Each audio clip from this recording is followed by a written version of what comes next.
వినాయక చవితికి 10వ రోజు అనమాట. 10వ రోజు డెకరేషన్ కూడా మీకు చూపిస్తాను, చూసేసేయండి. మా మేడం గారు అయితే 10th డే డెకరేషన్ అయితే చాలా బాగా చేశారు. మీరు చూసేసేయండి, నా మాటలు దేనికి చూసేసేయండి ఎలా చేశారు, చాలా బాగుంది. ఇవన్నీ రకరకాలు కనిపిస్తున్నాయి కదా, అన్ని పప్పులండి, పప్పులు చేసిన వినాయకుడు అనమాట. పల్లీలు,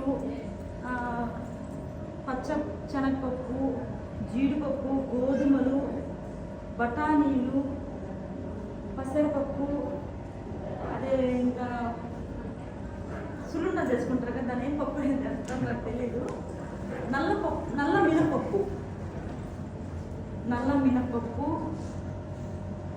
మసూర్ దాల్, ఎర్ర కందిపప్పు చేసిన వినాయకుడు అయితే చాలా బాగుంది కదా.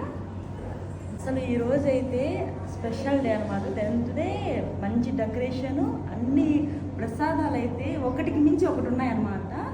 దేవుడి ప్రసాదం అయితే అసలు పొట్టలో పడతాయో లేదో తెలియదు, కానీ ప్లేట్లు మటుకు అసలు పట్టమన్నమాట.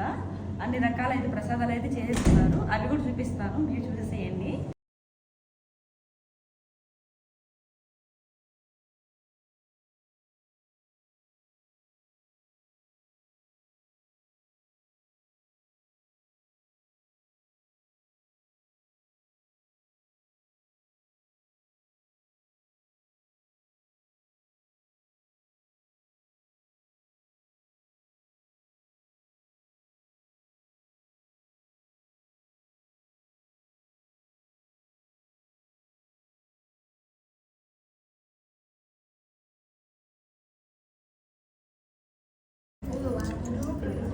नहीं तो न्यूज़पेपर ले, श्रावंती कहाँ है?